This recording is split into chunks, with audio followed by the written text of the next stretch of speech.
Harlem, 1963.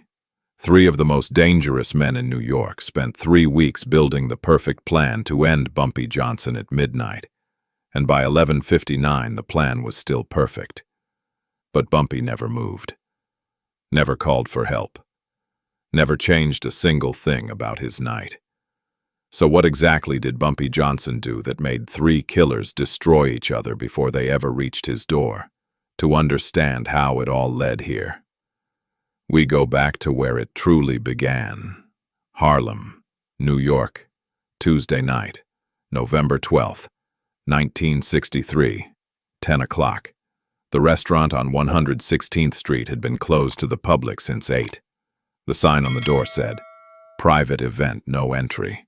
The cook had been sent home early with a full week's pay and instructions not to ask questions. The waitstaff had been dismissed at 7:30.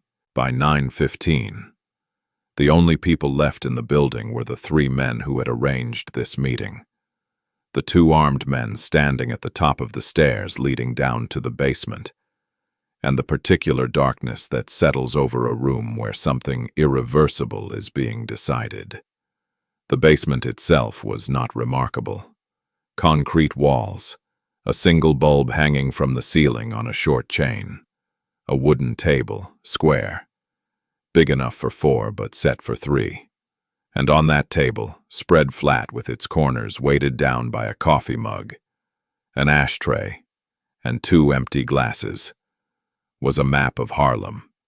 Not a tourist map, not the kind sold at newsstands downtown. This was a working map, hand-annotated in 3 different colors of ink, with specific addresses circled, specific blocks marked, specific routes traced in red from 3 separate starting points to a single destination on the corner of Edgecombe Avenue and 145th Street. The 3 men sitting around that map were not drinking. They were not talking. They were doing what men do in the final hours before something cannot be undone. They were checking. Going over the plan one more time, not because there was anything left to fix, but because checking was the only way to manage the particular tension that comes from knowing that in exactly 2 hours, Ellsworth Bumpy Johnson would be dead. That was the plan. The most carefully constructed plan anyone had ever assembled to bring down one man in Harlem. And to understand why 3 men who had never fully trusted each other were sitting in a basement on 116th Street at 10 o'clock on a Tuesday night. You have to understand who those 3 men were, what they each wanted, and what they were each willing to do to get it. Carlo Messina was 41 years old, born in Palermo, raised in Brooklyn, and employed for the past 19 years by an organization downtown that did not advertise its existence and did not appreciate being discussed in public. He was not tall. He was not physically imposing in any way that would draw attention in a crowd. He had the kind of face that witnesses struggled to describe afterward: regular features, careful eyes, a mouth that moved as little as possible when he spoke. He wore a gray suit that had been pressed that morning. His shoes were clean. His hands were still. Messina had been sent to Harlem 3 months ago with a specific mandate: clear the way for his organization's expansion into the numbers operations above 110th Street. Harlem represented approximately $4 million annually in policy revenue, conservatively estimated. His organization wanted that revenue. They had wanted it for years. What had stopped them, consistently, was not the logistics of running numbers in a black neighborhood, and it was not the police, who could be managed. What had stopped them was one man who had spent 18 years building something in Harlem that was less like a criminal operation and more like a second government, something embedded so deeply in the neighborhood's trust and daily life that removing it required removing him first. Messina understood this with the cold clarity of a professional. He did not hate Bumpy Johnson. He did not fear him in the way that weaker men feared him. He simply recognized that Johnson was an obstacle, and that obstacles, in Messina's experience, were removed through planning, precision, and the kind of patience that most people in their business lacked entirely. He had studied Johnson for 11 weeks before agreeing to this arrangement. He had mapped Johnson's routines, his relationships, his vulnerabilities, and then he had sat down with the two men now seated across from him and explained, with the same tone a contractor might use to describe a renovation schedule, exactly how this would be done. What Messina had not explained, what he had no intention of explaining, was what would happen to Ray Doyle and Preacher Willis after midnight. That was a separate calculation, a tidier ending to a messy collaboration. And Messina was, above all things, a man who preferred tidy endings. Ray Doyle was 34, and he was afraid. Not of tonight. Specifically, he had told himself enough times that tonight was clean. Tonight was controlled. Tonight was the end of something that needed ending. But afraid, in the deeper way that a man is afraid, when he has crossed a line he cannot uncross and lives every day with the knowledge of what he left behind on the other side. Doyle had worked for Bumpy Johnson for 6 years. 6 years of standing close enough to see how the man thought, how he moved through rooms, how he made decisions, how he read people with a precision that still made Doyle uncomfortable to remember. He had left Johnson's organization 14 months ago. The official story, the story he told himself, was ambition. That Johnson had held him back, that there was a ceiling in Johnson's world that Doyle was too large to fit under. The real story was simpler and less flattering. Messina's organization had offered him money and a future, and Doyle had taken it. He had not thought carefully enough about what that decision would eventually require of him. And now he was sitting in a basement at 10 o'clock at night, looking at a map of a neighborhood he had walked every day for 6 years, and contributing the one thing he uniquely had to offer: the knowledge of exactly where Bumpy Johnson would be at midnight, and exactly why he would not expect what was coming. Doyle's hands were flat on the table. He kept them flat deliberately. He did not want Messina to see them move. Preacher Willis was not his real name. Nobody who worked with Willis knew his real name, and the few people who had tried to find out had discovered that the effort came with consequences they had not anticipated. Willis was 47, from Baltimore originally, and had been working in the specific profession of being hired to resolve problems that other men lacked the nerve to resolve themselves for the better part of 2 decades. He had done this kind of work in 9 cities. He had never been arrested. He had never been identified. He had a face like a deacon at a Sunday service open. Calm, faintly sorrowful, which was where the name had come from. Years ago, in circumstances nobody present tonight needed to know about. Willis had been paid half his fee on the day the arrangement was made. He would receive the other half when the work was confirmed complete. This was standard. What was not standard, what Willis had noticed within the first hour of meeting Messina and Doyle, and filed away with the careful attention of a man whose survival depended on noticing things early, was the particular way Messina looked at Doyle when Doyle was not looking back. Not with the casual contempt Messina showed toward everyone. With something more specific. Something that Willis recognized as the expression of a man who has already decided what he is going to do and is simply waiting for the right moment to do it.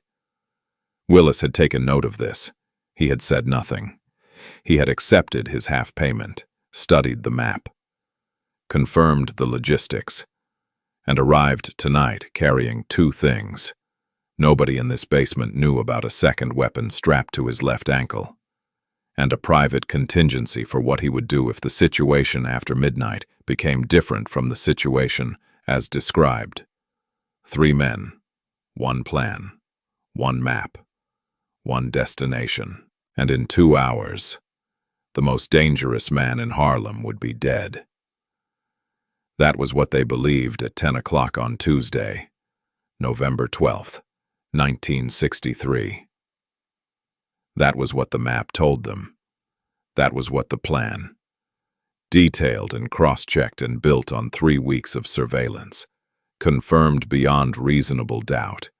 What none of them knew, what none of them could have known, sitting in that basement, staring at that map, was that the most dangerous intelligence in the room was not in the plan on the table. It was in the particular silence that had settled between them. The silence of three men who each believed they were the only one in the room keeping a secret. 3 weeks earlier, those same three men had spent 4 days following Bumpy Johnson through Harlem with the methodical patience of men who understood that surveillance, done correctly, is not exciting. It is repetitive. It is cold. It involves standing on the same corner for 3 hours watching a man buy a newspaper, eat breakfast, talk to people he has known for 20 years, and then walk 12 blocks north to do the same thing again. What they had documented in those 4 days was comprehensive. Johnson left his apartment on Edgecombe Avenue between 7:15 and 7:45 every morning. He ate breakfast at the same diner on 145th Street 4 days out of 5. He visited 3 specific addresses: a barber shop, a social club, and a numbers bank in roughly the same order each afternoon. He returned home between 9:30 and 10:15 in the evening. He had, as far as surveillance could determine, reduced his visible security to a minimum in recent weeks. No standing guard at the apartment door, no regular escort on his daily walks. Either Johnson had grown careless, or he had grown confident. The plan assumed careless. The plan was built on that assumption. On Tuesday night, specifically, Messina had confirmed this across 3 consecutive Tuesdays. Johnson returned to his apartment alone, bought a newspaper from the stand on the corner of Edgecombe and 145th Dar, and was inside his building no later than 10 o'clock. He did not leave again until morning. The building's service entrance on the side street was accessible. The hallway on Johnson's floor was unguarded. The window in the stairwell provided a sightline to his apartment door. Every detail had been checked. Every route had been walked. Every timing had been confirmed. The plan had no visible flaws. Messina had said this on 3 separate occasions in the past week, each time with the particular satisfaction of a man who takes pride in his work. The plan has no visible flaws. 3 weeks of preparation, 3 men with specific roles, 1 target with his guard down. At 11:45, Messina would take the service entrance. Doyle, who still had a key, from a time before his departure from Johnson's organization, a key Johnson did not know he had kept, would handle the interior approach. Willis would cover the exterior, the corner, the only route of exit that the building's layout made practical. It was, by any professional measure, a sound plan, the kind of plan that succeeds on paper. Bumpy Johnson had no reason to know it existed. Across Harlem, at that same moment, in an apartment on the 4th floor of a brownstone 3 blocks from where the 3 men sat studying their map. A lamp was on in a window. Ellsworth Bumpy Johnson was sitting in a wooden chair by that window, and he was reading The Brothers Karamazov, Dostoevsky. He was on page 340, a passage he had read before, about the nature of guilt and the stories men tell themselves to make their choices bearable. A cup of coffee sat on the small table beside him, still warm. The apartment was quiet. The door was unlocked, which was unusual only to people who did not understand that Bumpy Johnson had long ago stopped relying on locks. There was no one else in the apartment. No guard at the door, no associate waiting in the kitchen, no weapon visible on any surface in the room. To anyone looking through that window from the street below, and several people had looked, over the past 3 weeks, though Johnson had said nothing about noticing them, the scene was unremarkable. An old man reading a book alone at night. This was, in its way, the most precisely calculated thing Bumpy Johnson had done in months, because Bumpy Johnson had not spent 18 years surviving in Harlem by being careless. And he had not survived by being lucky, though luck had occasionally played a role in the early years when he was still learning. He had survived by understanding with a depth and consistency that most people in his world could not match the difference between what a situation appeared to be and what it actually was, between what a man said he wanted and what he was actually reaching for, between the plan as described and the plan as intended. He had learned this the hard way, in the years before his first incarceration, when he was young enough to still be surprised by betrayal. He had been surprised exactly twice. After the second time, he had made a decision that governed everything that followed. He would never again walk into a room without already knowing what the room contained. 18 years in Harlem had sharpened this into something that people who witnessed it sometimes described, afterward, as an almost supernatural quality, an ability to read situations before they fully materialized, a sense for the architecture of other people's intentions. Johnson himself, when the subject came up, which was rarely, because he did not encourage discussions about how his mind worked, described it differently. He said that Harlem was a living thing, that it breathed, that it had a particular rhythm to it, a texture of sound and movement and social interaction that was consistent enough, when you had paid attention to it for long enough, that any deviation from that rhythm became immediately audible. The way a musician hears a wrong note in a piece he has played 1,000 times. He had been hearing wrong notes for 11 days. It had started with something small. A man he had known for 6 years, a runner named Eddie. Reliable, consistent, always at his usual corner. By 8 in the morning had not been at his corner on a Monday. Had not been there Tuesday either. When Johnson mentioned this to someone who would know, he was told Eddie had taken a few days off. Family matter. Nothing significant. This was plausible. Johnson had filed it without conclusion. Then a conversation had stopped. Not rudely, nothing so obvious. But Johnson had walked into the barber shop on a Wednesday afternoon, and the two men talking near the window had shifted, almost imperceptibly, into a different register. The conversation had not ended, but it had changed, the way a conversation changes when the subject of the conversation walks into the room. Then a face he did not recognize had appeared on the corner of 145th 3 days in a row. Not a face that did anything threatening. Not a face that lingered, obviously. Just a face that was there. Consistently. At the times Johnson was most reliably in that part of the neighborhood. A face that looked at Johnson the way a man looks at something he is trying to memorize. Johnson had noticed all of this. He had said nothing to anyone about noticing it. He had made no changes to his routine, no adjustments to his movements, no calls to people he trusted to ask questions, because changing the routine would tell whoever was watching that he had seen them. And the most valuable thing, in those 11 days, was that they believed he had not. What he had done instead, quietly, through channels that moved slowly enough to leave no traceable pattern, was something else entirely. Something that had nothing to do with guards or guns or the conventional architecture of self-protection. Something that the three men in the basement on 116th Street, staring at their map, had not accounted for, could not have accounted for, because it was the kind of move that only makes sense if you understand, at a level most people never reach, that the most effective thing you can do when three men are planning to bring a wall down on you is to put something inside the wall first. The phone rang at 11 o'clock exactly. Johnson closed his book, marking the page with a folded receipt from the diner on 145th. He reached across to the side table and lifted the receiver on the second ring. He did not speak first. He listened. The silence that came from the other end of the line was not the silence of a dead connection. Dead connections have a particular flatness to them, an absence of texture. This silence had texture. It had breath in it. Slow, controlled, but present.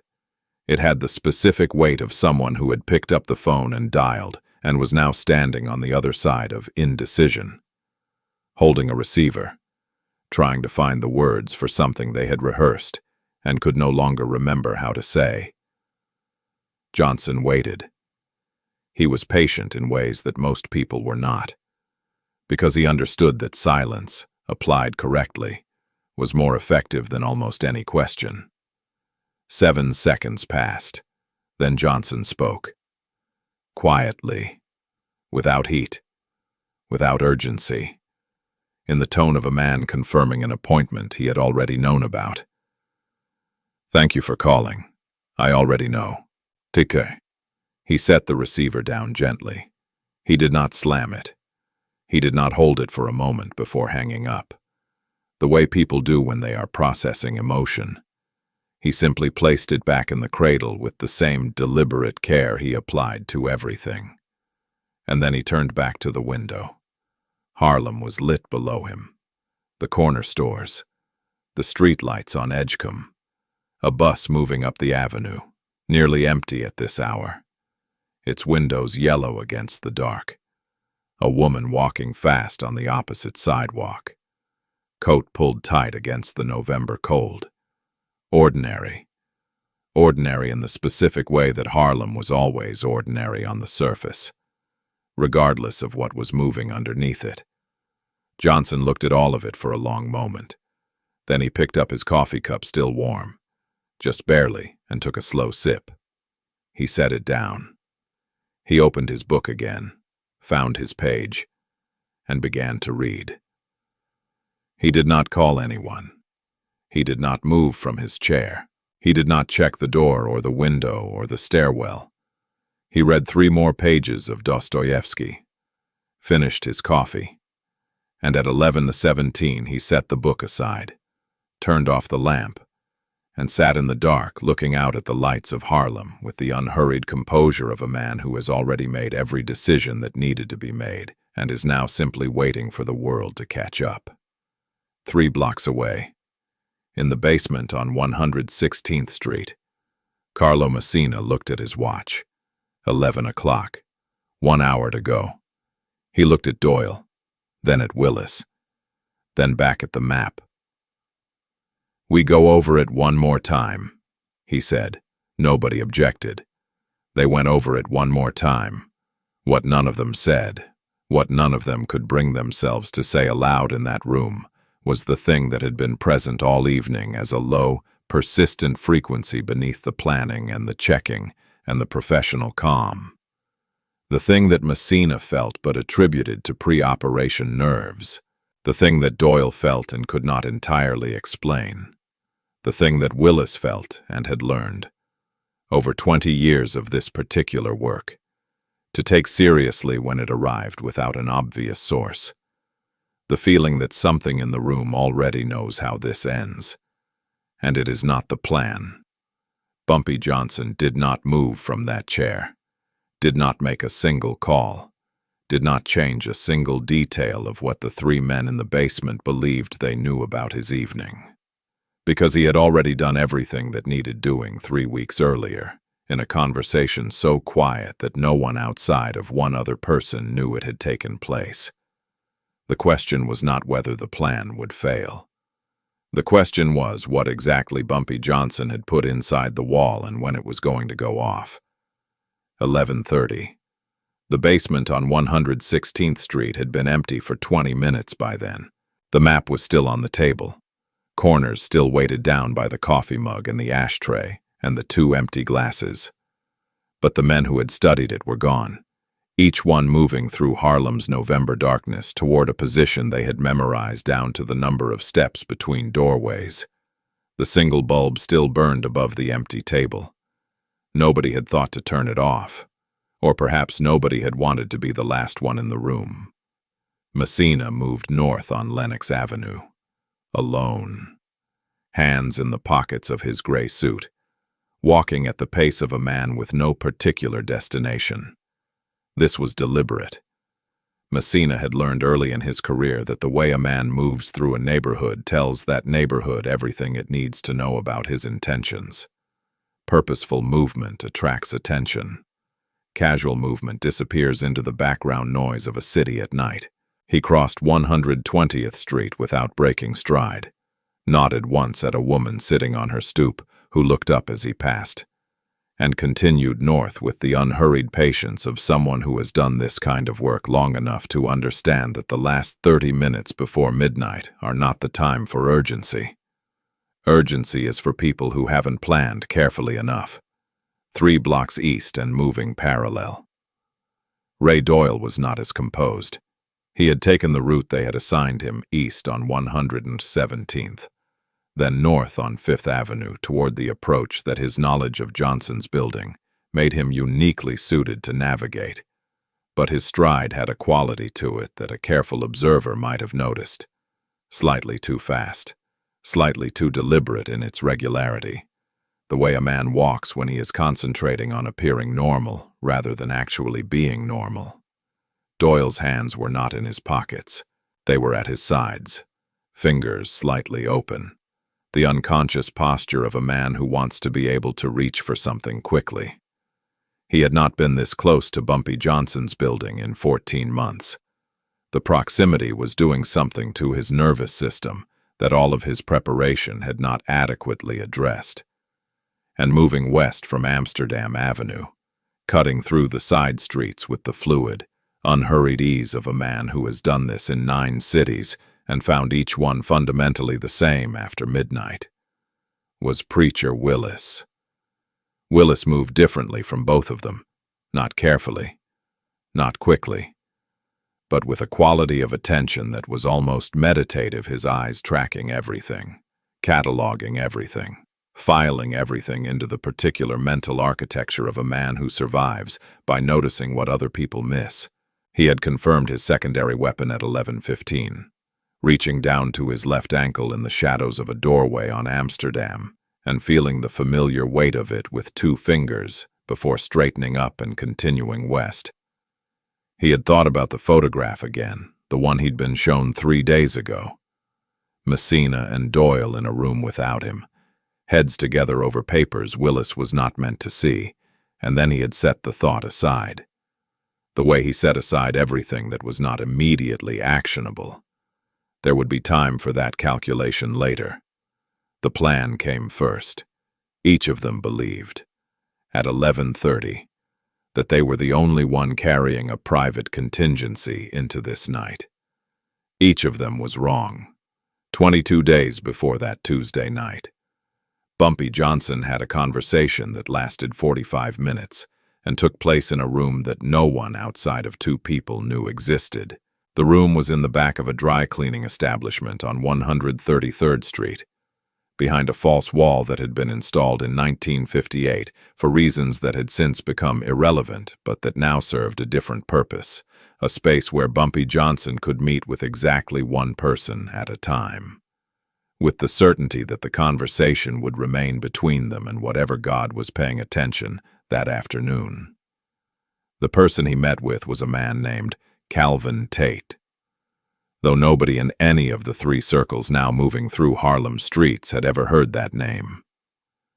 In Johnson's world, he was known only as Cato, a name Johnson had given him years earlier, after the Roman senator who had served as the conscience of a republic, not through power, but through the precise and incorruptible application of truth. Johnson appreciated the parallel. Cato was 40 years old, unremarkable in appearance, and possessed of a quality that Johnson valued above almost any other in the people around him, the ability to be present in a room without being remembered afterward. In 22 years of working in various capacities, within and around Harlem's underground economy, Calvin Tate had never once appeared in a police report, had never been identified by anyone as affiliated with any specific organization, had never been photographed, to his knowledge, in any context that connected him to anything. He was in the most literal and operational sense. Invisible not because he hid aggressively, but because he had a gift for occupying exactly the amount of space that people expected to see in a given environment. No more and no less. Which meant that afterward their minds smoothed over him the way water smooths over a stone. Johnson had explained the situation to Cato with the economy of language he applied to everything important. 3 parties, 3 separate interests. A convergence that was coming, he did not say how he knew. He never explained that part to anyone, and a window of approximately 3 weeks to introduce something into that convergence that would change its outcome. Not through force, not through threat. Through information, specifically, through the particular kind of information that each of the 3 parties involved would find most destabilizing, delivered at the precise moment when their confidence was highest and their vigilance was therefore lowest. "I don't need you to do anything," Johnson had said, leaning back in his chair with his hands folded in his lap, in the tone he used when he was being most precise. "I need you to be in 3 places.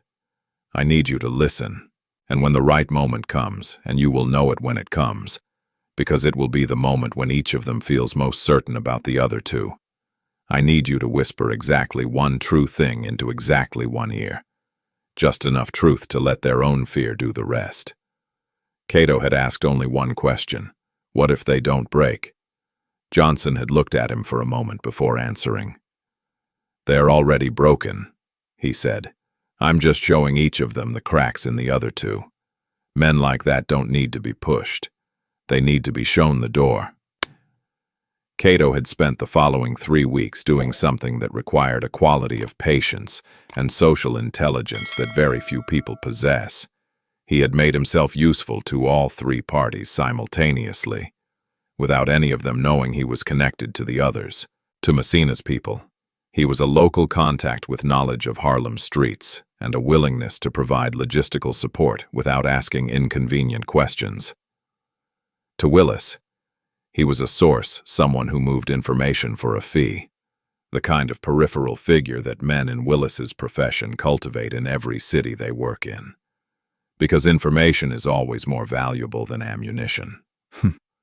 To Ray Doyle, he was something simpler and more dangerous, a familiar face from the neighborhood. Someone who had been around long enough to seem trustworthy, who had bought Doyle a drink twice in the past month and listened sympathetically to the particular anxieties of a man who had made a large decision and was no longer entirely certain it was the right one. In each case, Cato had done exactly what Johnson instructed. He listened. He waited. And on the night of November 12, 1963, at the precise moment when each of the 3 men moving through Harlem streets was most certain of the plan and most certain of each other, Calvin Tate delivered exactly one true thing to exactly one ear. Information is not dangerous because it is false. It is dangerous because it is true, and because the truth, dropped into the right mind at the right moment, does not need to be elaborated on. The mind does that work itself.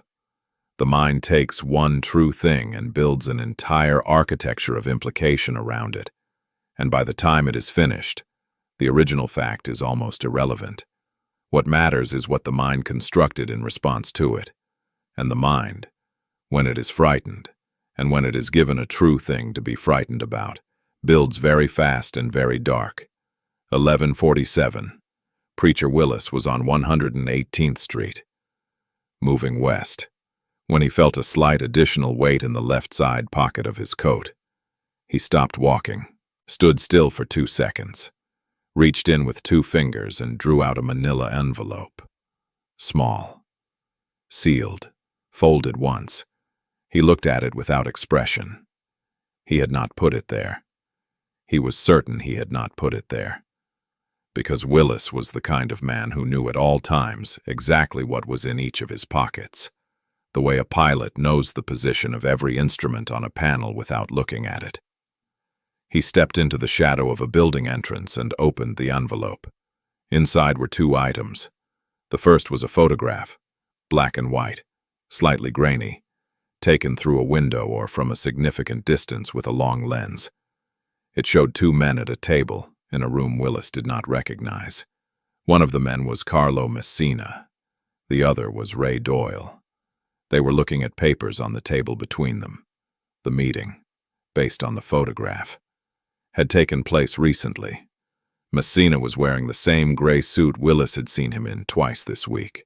And crucially, in this photograph, there were only 2 chairs at the table. There had never been a third. The second item was a single sheet of paper, folded. Willis unfolded it. On it, in neat block printing, were 3 names and 3 addresses. Willis read the first name on the list and felt something happen in his chest that he had not felt in a very long time. Not fear exactly, but its functional equivalent. The cold, precise recognition of having miscalculated something important. His name was at the top of the list. Below it was an address in Brooklyn that he had not given to anyone connected with this job. An address where his wife and his 2 children lived in a house he had bought under a name that was not his own. Using money, he had moved through channels that he had spent years making invisible. Beneath the address, in the same block, printing, "Cleanup begins at 1 Witnesses first." Willis stood in the shadow of that doorway for exactly 30 seconds. He was counting. He always counted when he needed to think, because counting gave the mind a rhythm to work against. And rhythm, in his experience, prevented panic. At 30 seconds, he folded the paper, put it in his inside jacket pocket, put the photograph in the same pocket, and buttoned it. Then he took his hand out of his jacket, looked both ways along 118th Street, and changed direction. He was no longer moving toward Edgecombe Avenue. He was moving toward the last confirmed position of Ray Doyle. The geometry of 3 men moving through a neighborhood at night, each unaware of the other's real-time positions, is inherently unstable. Any deviation from the agreed routes creates a cascade position shift. Timing breaks down. The careful architecture of a coordinated plan begins to develop gaps. Willis understood this. He had changed his route anyway, because the alternative was continuing toward a building where, at 1 a.m, a man named Carlo Messina had apparently arranged for the cleanup to begin. Willis was not a man who required extended deliberation on questions of self-preservation. What had been a coordinated approach to a single target was, at 11:47, already something else entirely, though none of the 3 men yet fully understood the shape of what it was becoming. Ray Doyle heard it at 11:51. Not a sound, a sentence. 4 words, spoken quietly from very close behind him as he moved north along the edge of a building on 118th Street, close enough that he felt the breath of it near his left ear before the words registered. "You're first on the list." Doyle spun around. There was a man behind him, ordinary-looking, someone he recognized from the neighborhood. A face he'd seen before without ever attaching significance to it. The man was already moving away, hands in his pockets, walking east without looking back, disappearing into the dark with the practiced ease of someone who had done this particular thing before. Doyle stood still. His heart was doing something complicated. He replayed the 4 words, turning them over, looking for ambiguity in them and finding none. "You're first on the list." There was only one list that was relevant to Doyle's life tonight, and he had not written it, and he had not been told he was on it. He had been told he was one of 3 men in a clean, simple operation with clear roles and a shared outcome. He had been told that after tonight, his future with Messina's organization would be substantially improved. He had been told a number of things by Carlo Messina over the past 3 months, delivered in that flat, professional tone that left no room for negotiation or doubt. He thought now, standing on 118th Street at 11:51 in November, about the particular way Messina looked at him, had always looked at him. Not the contempt Messina showed openly toward Willis. Something more specific, more considered. The expression. Doyle now recognized with the clarity of a man who has just been handed the key to a code he has been reading wrong for months, of a man looking at something he intends to use once and then discard. Doyle reached into his jacket. His hand closed around the grip of the revolver there. He did not draw it. He held it. The way you hold something familiar when everything else has stopped being familiar. And he stood on 118th Street and thought about what his options were and found that most of them had just closed. He was not going to Edgecombe Avenue. He understood that with sudden, complete clarity. He was not finishing the job, because the job, as it had been explained to him, was apparently not the actual job, and the actual job included him in a way that he had not anticipated and could not accept. What Doyle did not yet know was that Willis was somewhere to his west, moving in his direction, for reasons of his own that had arrived at the same conclusion from a different angle. What neither of them knew was that Carlo Messina, moving north on the far side of the same block, had registered the deviation in the plan's timing with the practiced sensitivity of a man who has run enough operations to know when something has gone wrong before he can see the evidence of it. Messina had stopped walking at 11:52. He was standing at the corner of 118th and Lenox, and he was doing the calculation. Doyle's approach should have put him 3 blocks north by now. Willis's sweep of the exterior should have had him stationary at the designated corner position. Neither of those things was producing the signals, the absence of movement, the settled silence that they should have been producing at this stage of the countdown. Something had shifted. Something in the plan's architecture had moved, and Messina did not yet know what it was or where the movement had originated. For the first time that evening, Carlo Messina felt something he would not have described as cold, but which functioned, in his nervous system, in exactly the way cold does a reduction in temperature that began in the center of the chest and moved outward. A sensation that was not fear but was adjacent to it. The sensation of a man who has built something precise and is hearing, for the first time, the sound of a piece of it being wrong. He stood at the corner and ran the logic. If the plan had been compromised from outside, if someone had tipped Johnson, if the approach had been spotted, the response would already be visible.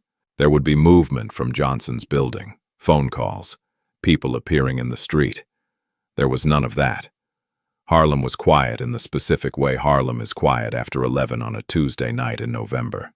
The compromise, if there was one, had not come from outside. It had come from inside, which meant that one of the 2 men he was working with had received information they were not supposed to have, and had made a decision based on it, which meant that someone had given them that information, which meant that someone had been inside this plan and who was not supposed to be inside this plan. Messina started moving again, not toward Edgecombe Avenue, toward the alley on 118th Street where the 3 approach routes, by the geometry of the plan he had designed himself, inevitably converged. 11:59. The alley behind the building on 118th Street was not a place that appeared on any map of Harlem with any particular designation. It was simply the space between 2 buildings, 12 feet wide, running half a block between 118th and 119th, used during the day for deliveries and during the night for nothing in particular. It had a single lamp at the far end that provided enough light to see shapes but not enough to read faces.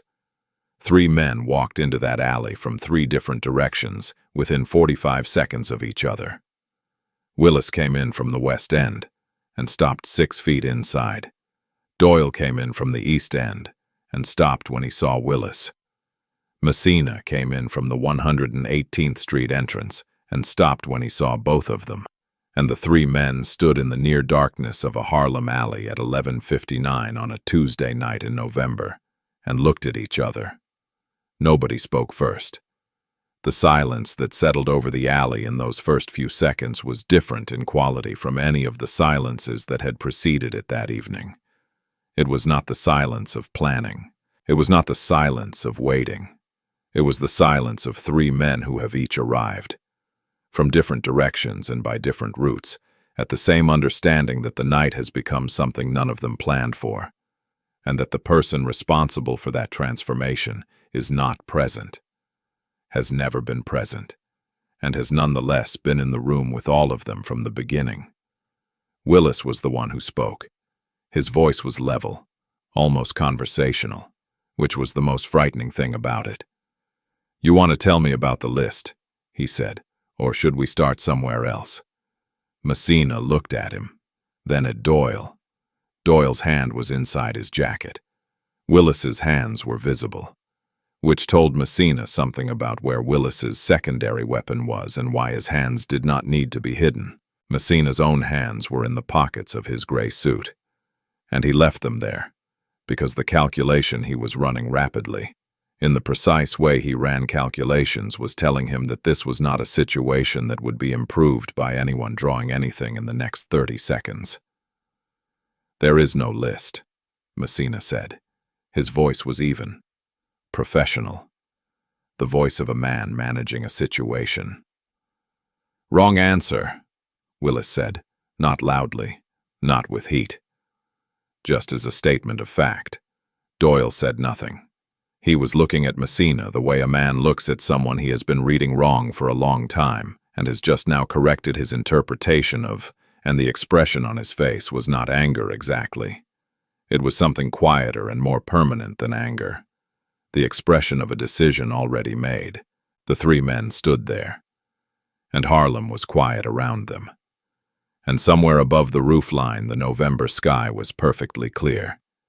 And in an apartment 3 blocks away, a lamp was burning in a 4th-floor window where a man sat in a wooden chair with a closed book in his lap and the particular stillness of someone who is waiting for a silence that he already knows is coming. Bumpy Johnson was not in that alley. He had never been in any danger of being in that alley. Everything that was happening in that 12 feet of darkness between 2 Harlem buildings at 11:59 on Tuesday, November 12th, 1963 was happening because of decisions he had made 22 days earlier in a room behind a false wall on 133rd Street, decisions that required nothing further from him. No presence, no intervention, no risk. He had built the outcome and then stepped back and let the architecture of other people's fear and self-interest do what architecture does when it is correctly designed, hold its shape under pressure until the pressure comes from inside, and then come apart precisely where he had always known it would. The clock in the window of the building at the alley's east end ticked forward to midnight, and 3 men who had come to Harlem to end one life stood in the dark, guns in hand or within reach, and looked at each other, and understood each in his own way, each arriving at it from the particular angle of his own betrayal that the trap they were standing in had not been built tonight.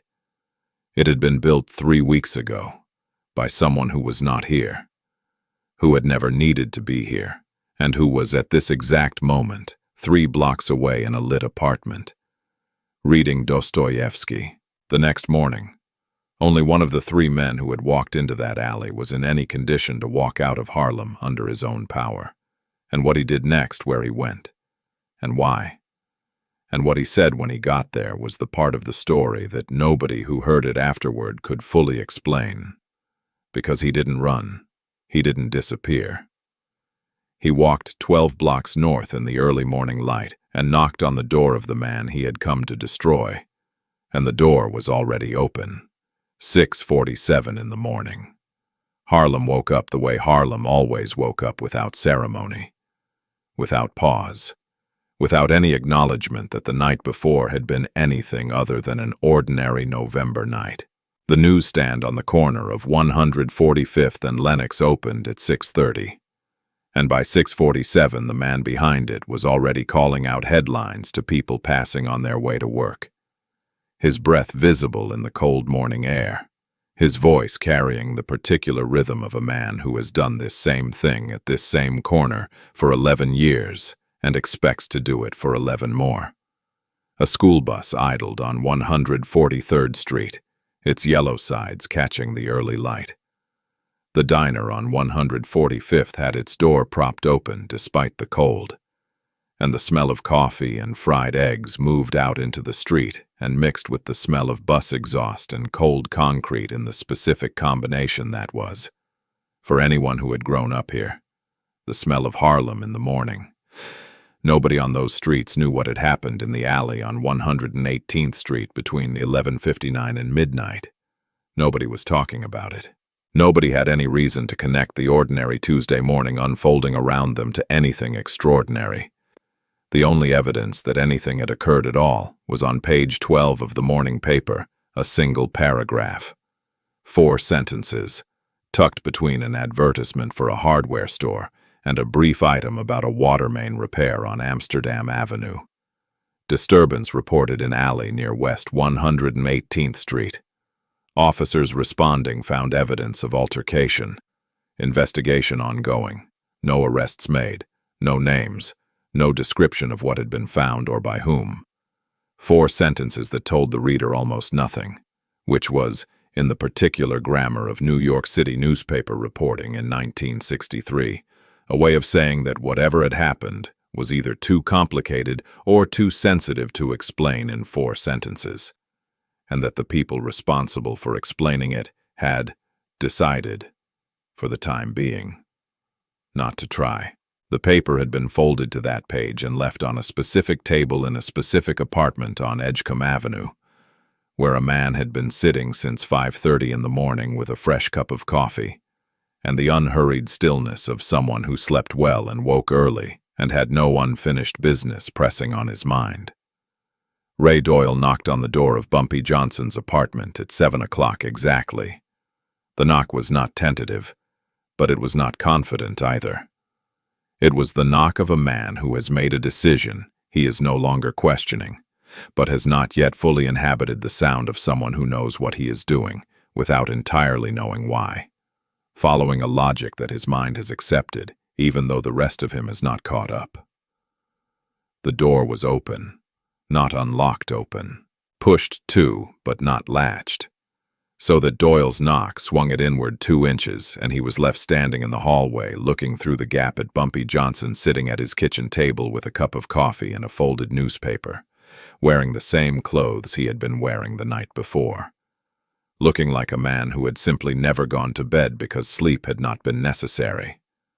Johnson did not look up when the door swung open. He reached across the table, lifted a second cup that had been sitting there already filled, and pushed it to the edge of the table nearest the door. "Sit down," he said. Doyle came in.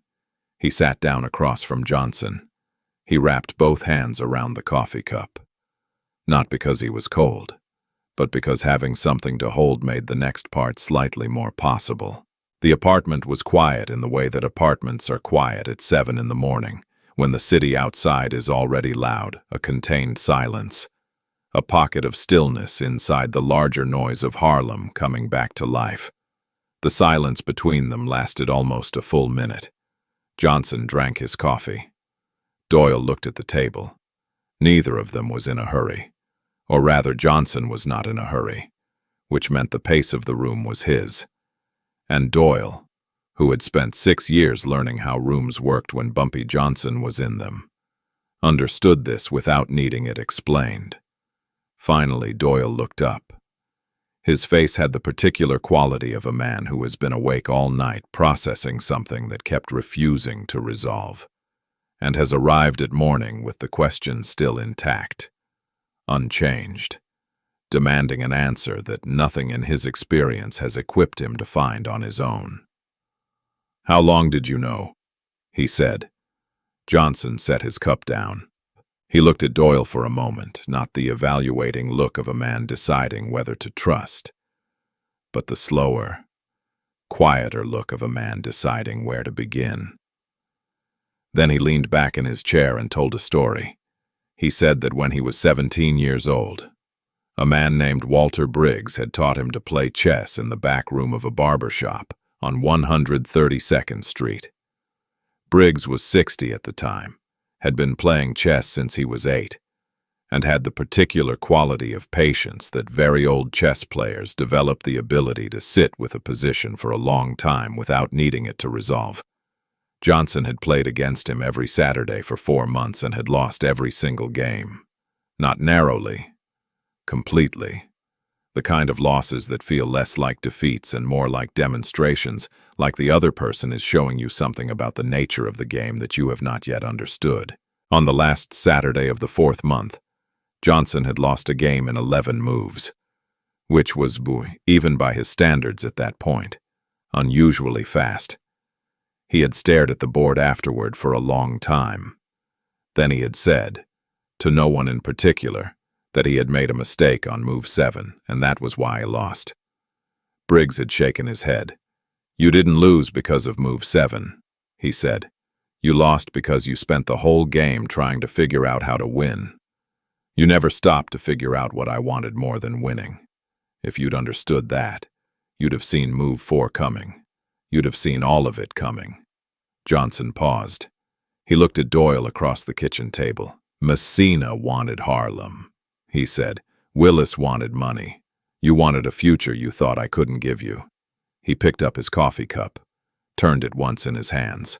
"But what each of you wanted more than any of that, more than Harlem, more than money, more than a future, was to believe that the person next to you wasn't going to take it away from you first."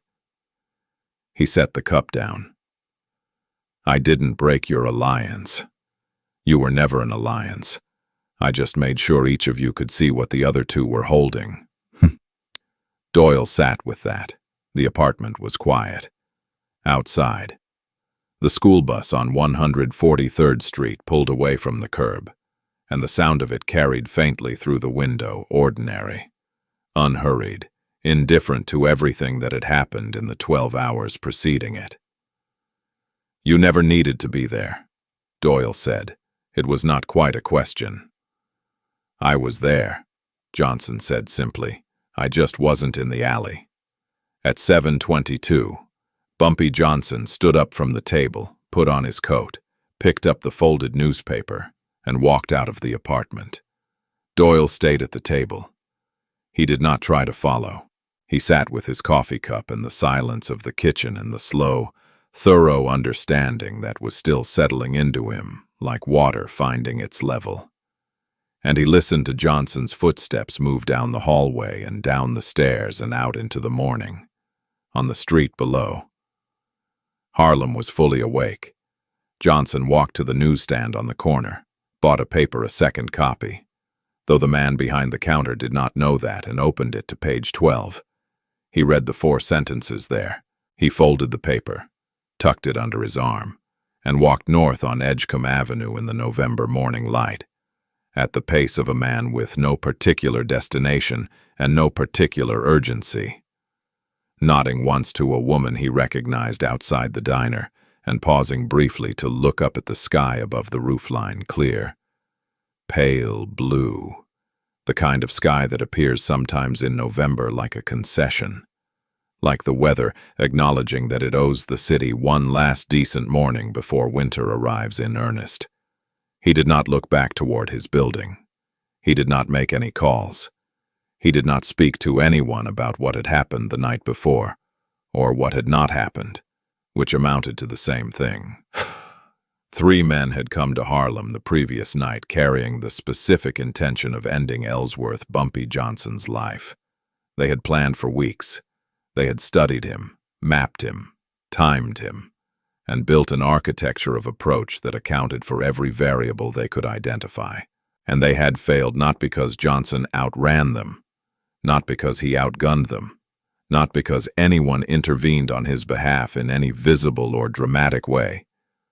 They had failed because Johnson had understood, with the depth and patience of a man who has spent a lifetime reading people more carefully than they read themselves, exactly what each of them feared losing more than they wanted to win. And he had used that understanding the way Briggs had used move 4 against a 17-year-old boy who was too busy trying to win to notice what was actually happening on the board. The most dangerous person in any room is not the one with the most weapons. It is not the one with the most allies, or the most money, or the most history of violence behind them. It is the one who understood the room before anyone else walked into it, who knew what each person there wanted and feared, and would ultimately choose when those two things came into conflict. That person does not need to be present when the conflict arrives. They have already been there.